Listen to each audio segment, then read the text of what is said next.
Good morning everyone!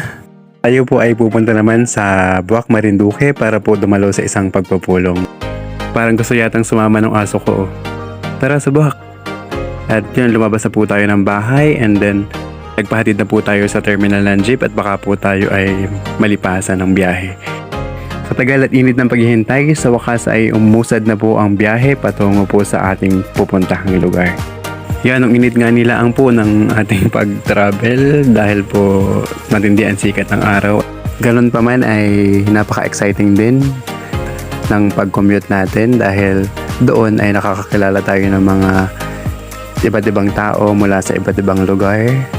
At nasasanay din ako na mag-travel mag-isa. And yun, masaya din and exciting.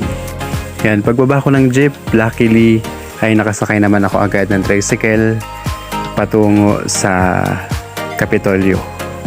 At nakarating na tayo ng venue at doon ay nagsimula na po ang pagpupulong, and after that ay nag-travel naman na po tayo ulit pabalik gamit ang tricycle, and pagkatapos nun ay sumakay na po tayo ng jeep pabalik ulit sa ating opisina.